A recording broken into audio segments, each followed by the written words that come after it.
حضرت ابراہیم علیہ السلام کی قربانی۔ حضرت ابراہیم علیہ السلام کی عمر 46 برس ہو چکی تھی، تاہم اولاد کی نعمت سے محروم تھے۔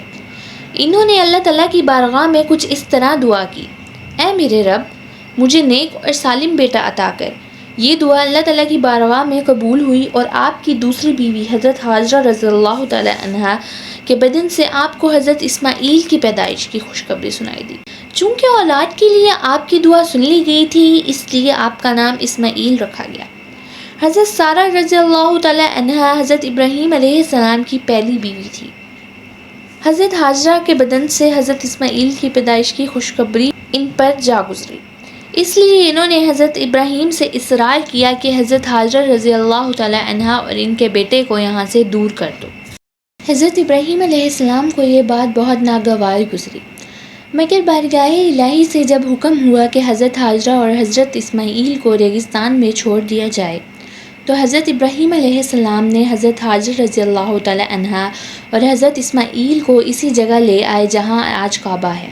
اس زمانے میں یہ جگہ بالکل غیر آباد، ایک تھیلی کھجور اور ایک مستیزہ پانی کے ہمراہ انہیں وہاں چھوڑ کر جب جانے لگے تو بی بی حاجرہ نے انہیں روک کر پوچھا: ہمیں اس بیابان میں چھوڑ کر آپ کہاں چل دیے؟ حضرت ابراہیم کی خاموشی پر بی بی حاجرہ نے پوچھا: کیا یہ میرے رب کے حکم سے ہے؟ حضرت ابراہیم علیہ السلام نے ہاں میں جواب دیا۔ تب بی بی حاجرہ نے انہیں جانے دیا اور فرمایا کہ ہمارے لیے اللہ ہی کافی ہے۔ حضرت ابراہیم علیہ السلام جب چلتے چلتے ایک جگہ پہنچے کہ دونوں ماں بیٹا ان سے اوجھل ہو گئے، آپ نے اپنے دونوں ہاتھ بلند کر کے اللہ کے حضور عرض کیا: اے میرے رب، میں نے سبائی ہے ایک اولاد ایسے میدان میں جہاں کھیتی نہیں، تیرے ادب گھر والے کے پاس اے رب ہمیں تا قائم رکھ۔ رب اے رب، بعض لوگوں کے دل جھک جائیں ان کی طرف اور ان کو روزی عطا فرما اپنے فضل سے تاکہ وہ شکر کریں۔ حضرت حاجرہ رضی اللہ تعالیٰ عنہا چند روز تک مستقیزت سے پانی پیتی رہی اور کھجوروں سے گزارا کرتی رہی اور حضرت اسماعیل علیہ السلام کو دودھ پلاتی رہی۔ جب پانی اور کھجوریں ختم ہو گئی تب وہ پریشان ہو گئی، کیونکہ وہ خود بھوکی تھی، اس لیے وہ دودھ بھی نہیں پلا سکتی تھی، اور بچے نے بھوک اور پیاس سے رونا شروع کر دیا۔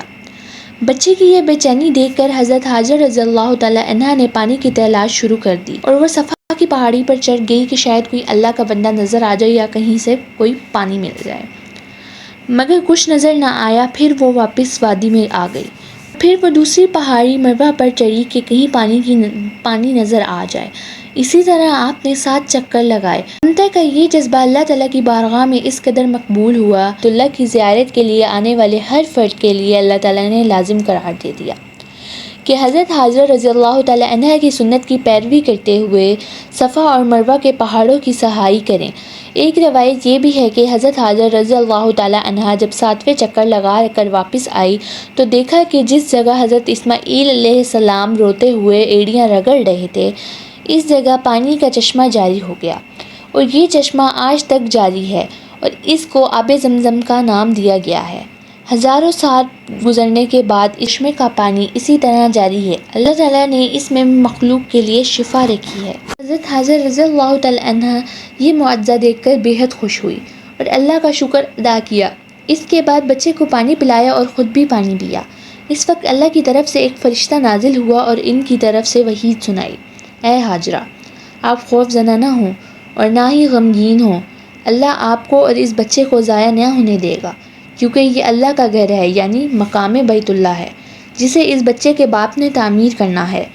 کچھ عرصے کے بعد وہاں ایک بنو حجرہ قبیلہ پانی کی فراہمی دیکھ کر حضرت حاجرہ رضی اللہ تعالیٰ عنہا کی اجازت سے وہاں آ کر آباد ہو گیا۔ حضرت اسماعیل علیہ السلام کا بچپن اس قبیلے کے افراد کے درمیان گزرا۔ ابھی حضرت اسماعیل علیہ السلام بچے تھے کہ حضرت ابراہیم علیہ السلام نے انہیں خواب میں دیکھا کہ حضرت ابراہیم علیہ السلام اپنے لگتے جگر کو اللہ کی راہ میں قربان کر رہے ہیں۔ آپ نے مسلسل 3 راتیں ایک ہی طرح کا خواب دیکھا، لہٰذا آپ کو یقین ہو گیا کہ یہ خواب یقیناً اللہ کی طرف سے ہی ہے، اور آپ نے اللہ کی حکم کی تعمیل کا ارادہ فرمایا اور اپنا تمام خواب اپنے بیٹے کو سنایا، اور پھر حضرت اسماعیل علیہ السلام سے پوچھا: میرے بیٹے، میں تجھے اپنے خواب کے پیش نظر اللہ کو قربان کرنا چاہتا ہوں، بتا تیری کیا رائے ہے؟ اس پر حضرت اسماعیل علیہ السلام نے انتہائی تحمل کے ساتھ فرمایا: بابا جان، آپ اللہ کے نبی اور ان کے برگزیدہ بندوں میں سے ایک ہیں۔ آپ بے فکر ہو کر اللہ کے حکم کی تعمیل کریں، انشاءاللہ آپ مجھے انتہائی صبر والا پائیں گے۔ چنانچہ یہ دونوں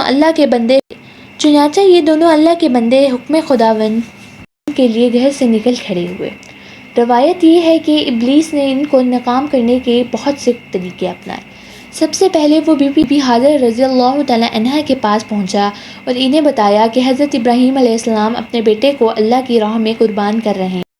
اس پر بی بی ہاجر رضی اللہ تعالی عنہا نے فرمایا کہ ہماری اکلوتی اولاد ایسا نہیں کر سکتے، کے حکم کے مطابق کر رہے ہیں، جس پر حضرت ہاجر رضی اللہ تعالی عنہا نے فرمایا کہ یہ میرے خالق کی رضا ہے تو اس میں میں بھی راضی۔ ابلیس کے جب سارے وار ناکام ہو گئے تو وہ پھر حضرت ابراہیم علیہ السلام کے پاس چلا گیا اور ان کے دل میں باپ کی شفقت ابھرنے لگا۔ کہا جاتا ہے کہ ابلیس نے انہیں 3 مرتبہ قربان گاہ میں جانے سے روکا اور تینوں مرتبہ حضرت اسماعیل علیہ السلام اور حضرت ابراہیم علیہ السلام نے ان پر کنکر برسائے اور ان کو کامیاب نہ ہونے دیا۔ یہی وہ سنت ہے جس کو ہر سال اجاجہ کرام دہراتے ہیں اور یہ سنت زمی کہلاتی ہے۔ بلاخر دونوں باپ بیٹا وادی منع میں پہنچے جہاں اسماعیل علیہ السلام کو ذبح کرنا تھا۔ پھر کائنات نے وہ منظر دیکھا جو قیامت تک شاید کوئی نہ دیکھ پائے۔ اسماعیل علیہ السلام نے کہا، ابا جان آپ میرے دونوں پاؤں اور ہاتھ باندھ دیجئے تاکہ چھری چلاتے وقت آپ کو کوئی دقت نہ ہو، اور ابا جان آپ مجھے زمین پر منہ کے بل لٹائیں تاکہ میرا چہرہ زمین کی طرف ہو۔ اگر میرا چہرہ آپ کی طرف ہوا تو کہیں آپ کو مجھ پر ترس نہ آ جائے، پر پٹی باندھ لیں۔